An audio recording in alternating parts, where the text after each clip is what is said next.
बिस्मिल्लाहिर्रहमानिर्रहीम। आज हम यूएचएस स्टेट एंट्री टेस्ट एजे के पेपर डी के फ़िज़िक्स पोर्शन को हल करने की कोशिश करेंगे। क्वेश्चन नंबर 1 है, हमने किरचॉफ रूल की मदद से इस फिगर में से बताना है कि करंट आई की वैल्यू कितनी है। अब जो किरचॉफ रूल है उसकी बेस पे देखें तो किसी भी पॉइंट पर जितनी भी करंट की ब्रांचेस आ रही होती हैं वही उतनी ही ब्रांचेस वहाँ से बाहर की तरफ जा रही होती हैं। तो according to Kirchhoff first rule, current जो इनकमिंग है वही करंट वहाँ से उसी जंक्शन से आउट गोइंग यानी कि बाहर की तरफ जा रहा होता है। तो गिवन कंडीशंस के मुताबिक जो जो करंट हमें जंक्शन की तरफ मेन पॉइंट की तरफ आ रहा है, अगर हम उसको नोट करें तो एक वैल्यू 3 की और दूसरी आई की और तीसरी जो है वो 2.5 वो हमारे जंक्शन पॉइंट की तरफ शो कर रहे हैं। इक्वल आ जाएगा। सेकंड वाला जो पार्ट है हमारा, एक वैल्यू 2 एम्पेयर की है, दूसरी 0.5 और तीसरी जो है वो 4 एम्पेयर। ये वैल्यूज़ लिखने के बाद हमने यहाँ से आई को निकालना है। तो आई को सेपरेट करने के लिए हम जब इसे सॉल्व करेंगे तो आई प्लस 5.5 इक्वल टू 6.5, यहाँ से हम आई की वैल्यू निकालेंगे तो ये आ जाएगी 1 एम्पेयर। अब देखते हैं ऑप्शंस में, तो ऑप्शंस में थर्ड ऑप्शन 1 एम्पेयर आंसर है। सेकंड क्वेश्चन में unit for magnetic flux density are, हमने मैग्नेटिक फ्लक्स डेंसिटी के यूनिट्स के बारे में बताना है। तो मैग्नेटिक फ्लक्स को हम मैग्नेटिक इंडक्शन भी कहते हैं। इसके अलावा मैग्नेटिक फील्ड स्ट्रेंथ का नाम भी दिया जाता है। और जब हम इसको फार्मूला की फॉर्म में लिखते हैं तो B equals to magnetic flux over area. अगर हम इसके यूनिट्स को देखें तो यूनिट्स की फॉर्म में एक इसका यूनिट आता है वेबर पर मीटर स्क्वायर, दूसरा जो इसका यूनिट है वो हम लिखते हैं टेस्ला, और तीसरा यूनिट हम लिखते हैं न्यूटन पर एम्पेयर पर मीटर। इन तीन यूनिट्स के लिहाज से हमें जो यूनिट ऑप्शंस में गिवन है वो है न्यूटन पर एम्पेयर पर metre, second option. Third question में वो कहता है कि हमारे पास एक एम मीटर है और उसकी जो नीडल है वो कुछ वक्त गुजरने के बाद वो अपना काम ठीक तरह से नहीं कर पा रही। तो अगर हम उससे कोई एक्सपेरिमेंट करते हैं तो कौन सा एरर उसमें हमें आएगा? Random error, personal error, functional error, systematic error. अब रैंडम एरर क्या होता है? रैंडम एरर वो डिवाइस बेस्ड नहीं होता, वो हमारा इन्वायरमेंट पे डिपेंड कर रहा होता है या हमारे अपने एक्सपीरियंस के ऊपर डिपेंड कर रहा होता है, तो रैंडम एरर नहीं होगा। पर्सनल भी जो है, अब वो डिवाइस बेस्ड नहीं है तो पर्सनल भी नहीं आएगा, फंक्शनल एरर भी नहीं आएगा। तो हमें जो बुक्स में भी गिवन है systematic error. For root mean square value, RMS value of alternating current. अब आरएमएस वैल्यू करंट हम सबको मालूम है, वो हमारी second option I R M S equals to 0.7 I naught. I naught जो है वो maximum current value. The length of wire is 10 metre. How much does the wire stretch for the strain value of 4 multiply 10⁻12। इस question में वो कहते हैं कि wire, एक हमारे पास तार है, उसकी वैल्यू, उसकी लेंथ 10 मीटर है और उसको हम स्ट्रेन उसके ऊपर जो आ रहा है वो 4 मल्टीप्लाई 10⁻12 है। तो हमने यहाँ से ये बताना है कि उसमें चेंज इन लेंथ कितना आया है। अगर हम इसके फार्मूलाज को देखें, ओरिजिनल लेंथ हमें 10 गिवन, स्ट्रेन की वैल्यू हमें 4 मल्टीप्लाई 10⁻⁻4 गिवन है, और हमने चेंज इन लेंथ के वायर में कितना चेंज आया है वो हमने बताना है। यहाँ पर जो how much does the wire stretch, तो ये जितनी स्ट्रेच होगी वो उसकी लेंथ में उतना ही चेंज होगा, हमने चेंज मालूम करना है।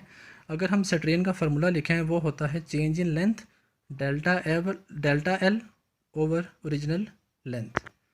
तो यहाँ से हम इसको रीअरेंज करेंगे, डेल्टा एल को साइड पे करके तो स्ट्रेन और ओरिजिनल लेंथ को आपस में मल्टीप्लाई कर देंगे, वैल्यूज़ पुट करेंगे, हमारा आंसर आएगा 4 मल्टीप्लाई 10⁻³ मीटर।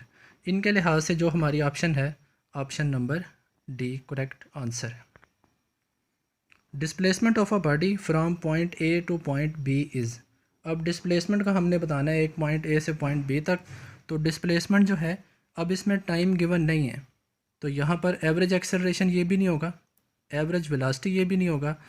स्केलर डिस्प्लेसमेंट जो है वो स्केलर क्वांटिटी नहीं है, वो कौन सी क्वांटिटी है? Vector quantity, option number 2 vector. An AC source has the maximum current of 3 ampere. एक AC सोर्स जो है उसका मैक्सिमम करंट 3 एम्पेयर आ रहा है। What will be the value of current during half of the time period of the cycle. अब जो AC source है उसमें से जो करंट की वैल्यूज़ आ रही होती हैं, अगर हम उन्हें ग्राफ की शक्ल में ड्रा करें तो उसमें half cycle positive half cycle negative होता है।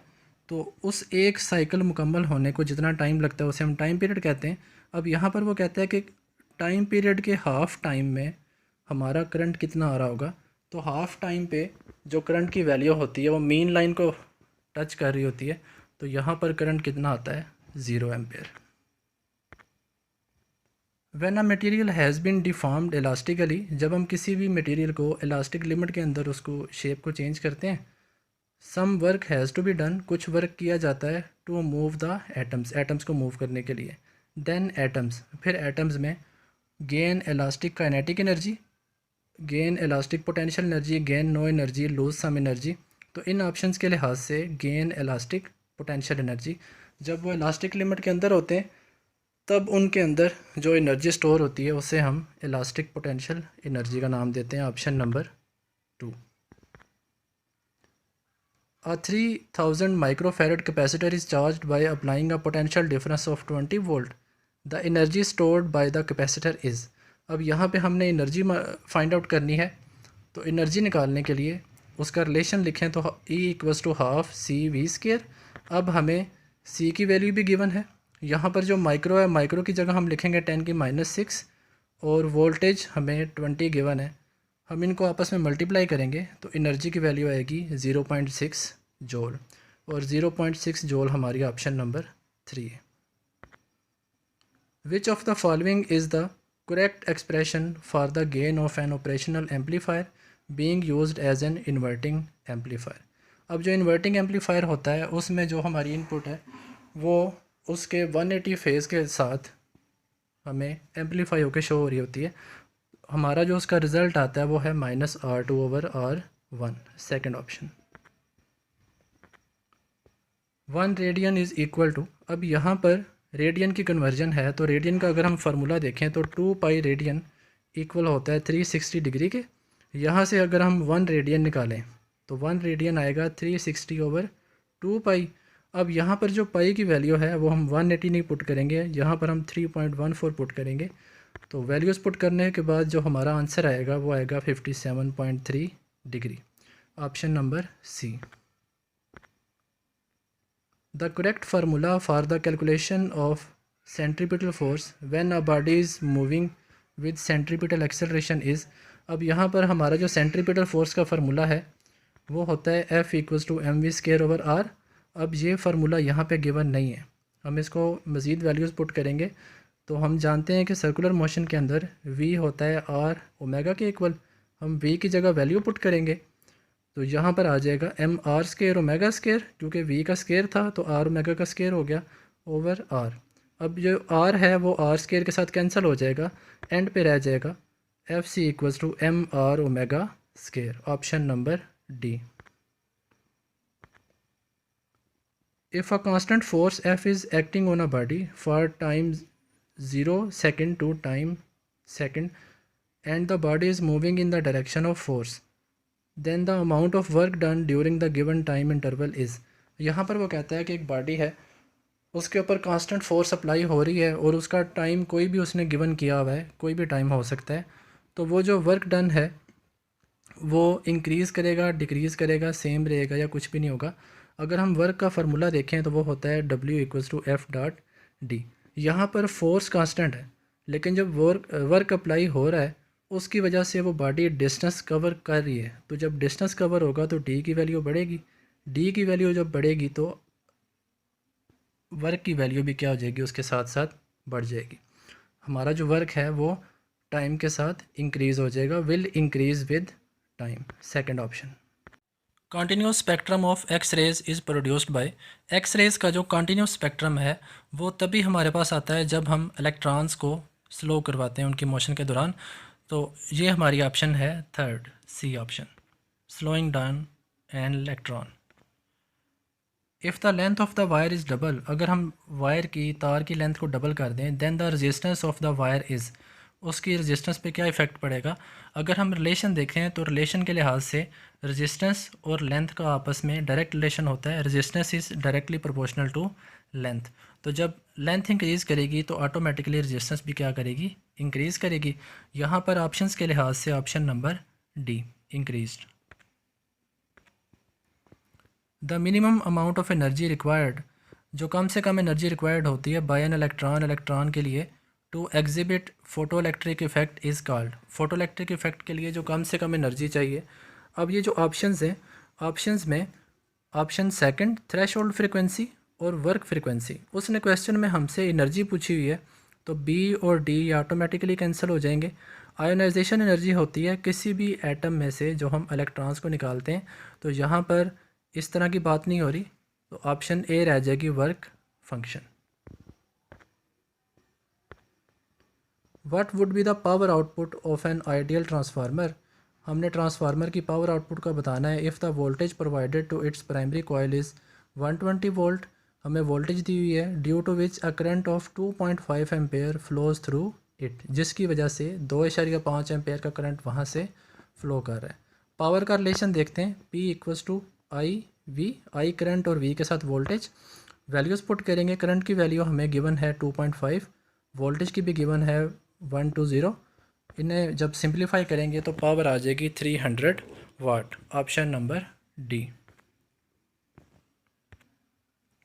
An isotope has mass number 226 and atomic number 88. What will be the new atomic number and mass number of new isotope by an alpha decay followed by 2 beta negative decays? यहाँ पर वो ये कहता है कि हमें एक ऐसा आइसोटोप गिवन है जिसका एटॉमिक नंबर 88 है और जिसका मास नंबर 226 है। इसमें एक दफ़ा अल्फ़ा डिके और उसके बाद 2 बीटा नेगेटिव डिकेज़ होने के बाद ए की वैल्यू और जी की वैल्यू हमने फ़ाइनल बतानी है। तो जब एक अल्फ़ा डिके होता है, अल्फ़ा डिके की वजह से जो जी है, जो एटॉमिक नंबर है, उसमें 2 कम हो जाते हैं और जो ए है एटॉमिक मास, उसमें 4 की कमी आती है। तो वहाँ पर क्या आ जाएगा, जी की जगह 86 और ए की जगह 222। इसके बाद जब आएंगे 2 बीटा नेगेटिव डिकेज़। बीटा नेगेटिव डिकेज़ ऐसे होते हैं कि जिनमें एटॉमिक मास सेम रहता है, जबकि एटॉमिक नंबर में अगर एक बीटा नेगेटिव डिके है तो उसमें एटॉमिक नंबर 1 बढ़ जाता है।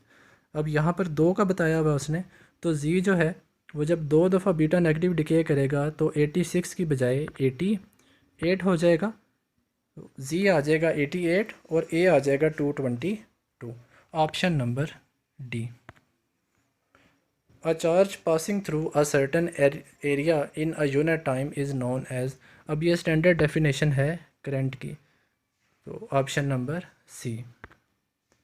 If we change the gas from lighter gas like helium to heavier gas like carbon monoxide, the value of universal gas constant R for an ideal gas is decrease, becomes zero, remains unchanged, increase. अब यहाँ पर वो कहता है कि एक gas के atoms हैं, उसको हमने लाइटर से हैवियर में चेंज कर दिया है, तो जो यूनिवर्सल गैस कांस्टेंट है उसकी वैल्यू पे क्या इफ़ेक्ट पड़ेगा।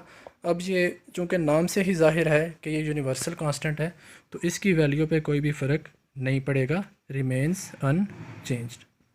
आज का लेक्चर यहीं पे ख़त्म करते हैं।